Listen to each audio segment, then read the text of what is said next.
I am here with Dr. Guillory. I actually just met with him here in San Antonio. You guys know that I was coming here today. I've been in inquiry around the next steps of my healing journey, and I just really wanted someone close to home who I knew was like-minded. They have a fantastic clinic here where they do a lot of the therapies that I share about with, IVs and PEMF and ozone and all the good things. So I would love for you just to introduce yourself. I know we don't have a ton of time. We could probably go so deep here, but just introduce yourself and maybe share a little bit about why you have a passion for healing in an integrative way. What a great question. I've done it a couple times before. So I'm Derek Guillory. I'm the doctor here at Root Causes Medicine. And I was a patient long before I was a doctor. So I was born with a medical issue. And when I was 11, my dentist filled my mouth up with silver fillings prophylactically. And I'm sure he had to buy a boat or something. I'm not exactly sure. But shortly thereafter, I got some really bad symptoms, and nobody could help me. Nobody really knew what to do. And so at that point in my life, I began asking the question, why are people sick? And I have been obsessed and compelled to think about that question since then. And so I went through standard conventional medical school at UT Southwestern in Dallas, board certified in emergency medicine, still involved with administration and teaching other physicians in conventional medicine. But my passion is to really think about the questions why people are sick, because if you ask the question why long enough and loud enough, then you find the answer. And if you answer that question, then people can get well. And I have seen patients get well when they were not supposed to get well. And so that's the shortest summary I could give. Okay, so I love that. So obviously in my case, we're talking about cancer, but I'm curious, what's the difference between conventional oncology and integrative oncology? So what are you doing here that's different than what someone might experience with a conventional oncologist? And really this plays into just allopathic medicine versus integrative medicine. But let's talk about a little bit about that, because there's a lot of people in this community who themselves or their parents, their friends are on a cancer journey. They want to do everything they can to support themselves or their loved ones. And a lot of times it just feels confusing because an allopathic doctor is saying, do chemo, radiation, and surgery, you call it a day. But I know that's not the end of the story, and I know you know that. So yeah, it's a great question. So I'm not an oncologist. I love my oncology colleagues, and they do great work in many ways. The big difference is that in every condition, whether it's cancer or some other condition, there are always two priorities. So symptoms and causes, right? You have to deal with symptoms, and you have to deal with the underlying causes of the symptoms. In cancer, we have to remember that tumors are symptoms. So in conventional oncology, all they do is they deal with symptoms because they try to get rid of tumors, and they do that very well. In some patients, it's essential to do surgery, or in my practice, I don't use chemotherapy, but some patients really need chemotherapy to get rid of the tumor burden. But that's the symptom treatment. What I do is support patients who are undergoing really difficult symptom treatments, whether it's chemo, radiation, hormone therapy, immunotherapy. Those patients need support for their body to tolerate and recover from that treatment. Mm-hmm. But the main thing that I do is I treat causes, because if you don't ask the question, why does this person have cancer, you'll never get the answer, and you'll never treat the underlying cause. So tumors are actually very easy to get rid of. Every tumor, your oncologist could get rid of every tumor, no problem. The trouble is it lives in a person, and sometimes those patients will die as the result of the treatment. Chemotherapy is very powerful. You give enough of it, the tumor is going to go away, but the person suffers. So the person might go away too. Yeah, exactly. So I ask the question why, and we deal with the underlying causes of cancer. And It's a very powerful way to prolong people's life, optimize their quality of life, and many times, if you get it right, you can get true healing.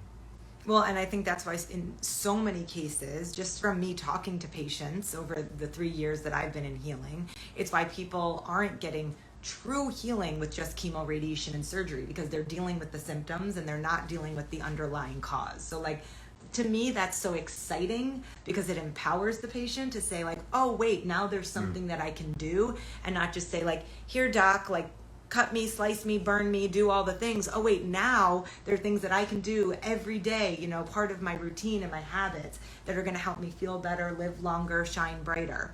So talking about the causes, we were chatting about some of the causes of thyroid cancer specifically, because there's an enormous uprise of thyroid cancer. I don't know the current statistics, but it's like one of the fastest growing cancers right now. And you were sharing about why that is. So what were some of the causes we were chatting about for thyroid cancer?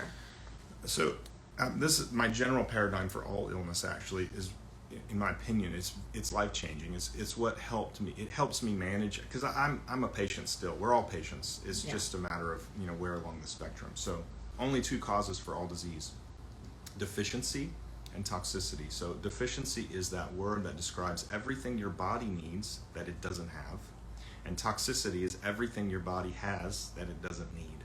And so all I do all day is figure out what to replace and what to remove.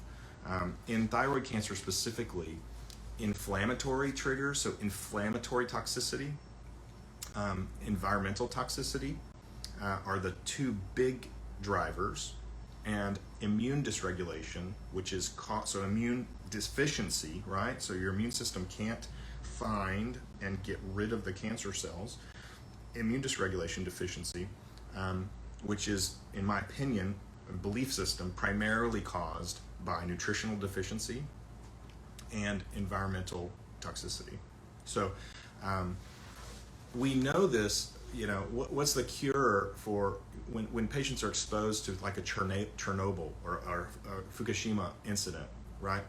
You give people iodine because it protects you from that radiation event, right? So the thyroid is extraordinarily sensitive to radiation. Radiation is just one type of environmental toxicity, and all cells are extraordinarily sensitive to that type of toxicity. So that's one of the main things that I do in common. You can't ignore the mental, you know, mind, body, spirit. So spiritual toxicity, emotional toxicity is really important. We have to forgive. We have to find joy and peace and contentment. But if I had to pick, it's immune system deficiency and environmental toxicity that require a day-to-day, minute-to-minute, hour-to-hour effort on the part of the person that's suffering with that condition. And that's why it's real powerful for that binary approach, which is, what do I need more of right now? What do I need less of right now? And people can answer that question hour to hour. Like, do you need more ice cream right now? I don't think I've met anybody who needed more ice cream. Maybe once a year. You need July 4th, you need more ice cream. Yeah.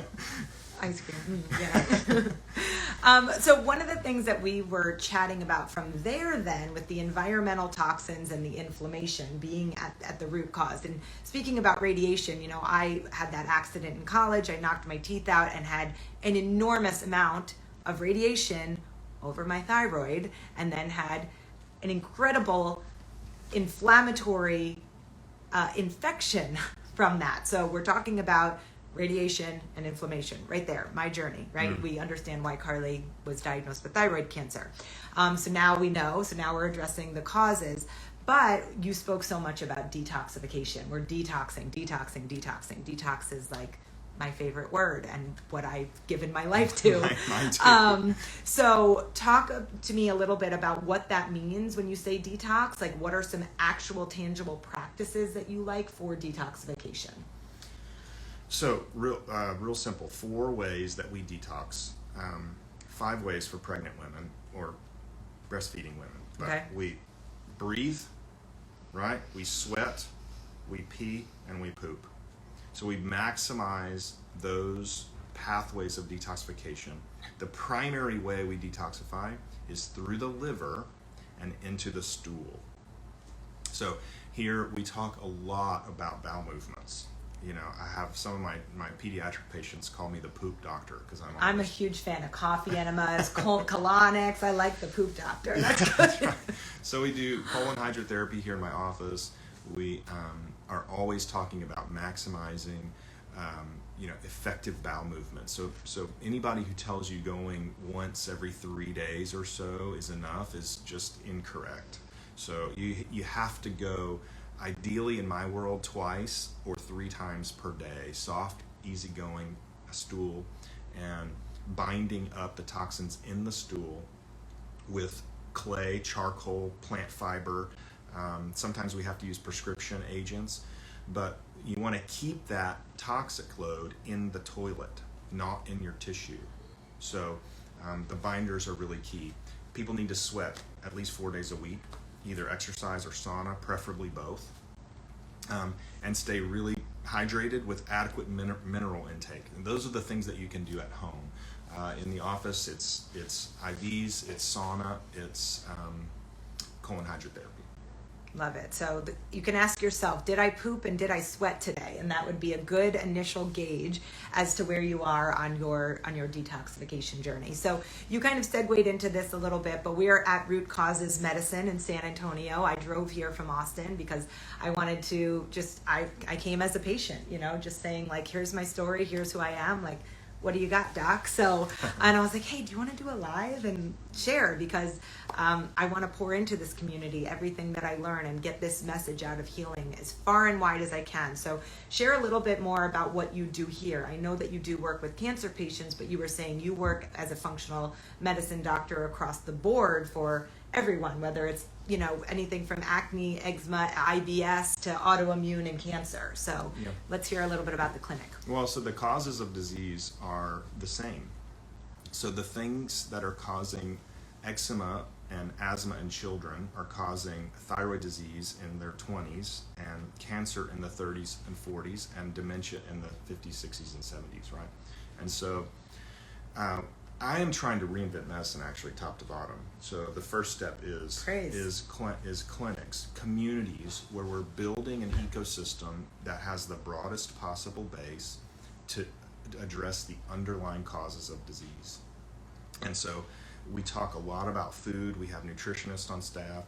We, if I had to pick one thing that I do here, it's detox. Constant detox, mental, spiritual, emotional, physical detox, and then we use aggressive tools when we need to. So a lot of patients can deal with just food, with stress management at home, with movement, and really good of those things we were talking about, detox at home. And otherwise, I use advanced tools. So as whatever tool I need to help a person heal, I will get it. Cool. Yeah. And you were saying how, every week you're meeting with new people, constantly learning, figuring out what's new and how to service your community. And it's such a beautiful thing. And I feel like I could speak for all of us, but especially myself. Like, I'm so grateful for practitioners like you. So thank you for, it's not easy to go against, what everyone else is doing. So thank you for that. And as we were chatting about detoxification, and he was saying that there might be some areas for me to look at, and I was like, this is just really hard for me to hear because I dedicate all day, every day. I mean, you guys in my community, they're probably watching me thinking I'm extreme, you know what I mean? Mm-hmm. So, and he's telling me that there's more I have to do. But the thing was, you said, oh, well, I've been detoxing for 25 years. And I think that that's a really interesting paradigm because so often we believe, oh, I do a 3-day juice cleanse once a year and I'm set. Now, my belief on that is, well, every single day that you walk outside and you breathe in air, you're retoxifying yourself. Every time you eat out, you eat anything, there's glyphosate sprayed on all of our food. I mean, every time you live, there's toxins around us, and I know that can feel like scary and overwhelming, but there's also something that we can do about it. So I have this idea that we do need to be consistently detoxing every day. Now, it sounds like you agree with that, but can you tell me your perspective on that? I'm glad you asked. Yeah. So yes, I mean, this is part of what I'm doing to reinvent medicine, because we have to get people on the same team. So like I just invested a lot of money and time in my farm. We have to have food that is clean. We have to educate one another about where these toxins are coming from. Air, water, food, and then electromagnetism, right? And then the mind, body, spirit part, like just being kind and loving one another. Like there's so much toxicity everywhere. So I have been doing this for 25 years. It has been the key to my own illness. If I don't do it, I'm sick. And so you literally can't get away. In 1971, Nixon declared a war on cancer, and roughly 1 in 70 people got cancer. Do you know what the number is now? 1 and 2. It's 1 in 2. So the war on cancer didn't do very much. It wasn't. I wouldn't say it was a successful war. And so, in 1900, people weren't exposed to any chemicals and no electromagnetic radiation. Now we're exposed to 100,000 chemicals every year and constant electromagnetic radiation. So, detox is a big part of my life. And I get up every morning and I do a spiritual detox. And, I'm constantly focusing on how can I minimize my exposure, right? Clean air, clean food, clean water, clean environment, right? And then how do I maximize the detox? Because unfortunately, we can't all move to the South Pacific. Yeah, I know. But you were saying even the penguins have glyphosate, That's like true. They're subjected to glyphosate in Antarctica. That's right. So I know we have to go in a minute, but I have one more question, which is like, what are your 3 favorite tools? Like someone's just getting started with detoxification, getting started on their healing journey. It's one of the questions I get all the time, because this world can feel so overwhelming when you begin to step onto the healing journey. I get it. I was there. We both were, and still are. So what are your 3 favorite tools when it comes to starting your healing journey? Goodness. Okay, great one. I would say to deal with mental, emotional, spiritual toxicity, it's breathe. So breath work. I intentionally, if it's beautiful, like if I'm outside with a nice view, it's open eyes. I call it ocean breath, like a wave. In through the nose, hold, out through the mouth over, a long count. So breathe. The second would be sweat. You have to sweat. There are some toxins that don't come out any other way. So I try to sweat every day. And the third has to be poop. Okay. All right. Let's give it out. Okay, guys. Well, I feel like there's going to be more to come here. There will be more in time, but today we're going to wrap it up. Someone was asking about his Instagram account. It's actually tagged in my previous story, but it's at Dr. spelled out, Dr. Guillory, Guillory, and then we're at Root Causes Medicine. So they also have an Instagram account and a website. And from here on out, don't come to me asking questions about the clinic. Well, I mean about the clinic, because they're going to be like, what is it? How much does it cost? Or always come to me about other questions, but they say, how much does it cost? And do they have memberships and things like that? But reach out to his team. They'll be able to help you guys out. And this was a joy. Thank you for taking the time to do this. Thank you so much. Yeah. My pleasure, really. Okay. Bye, guys.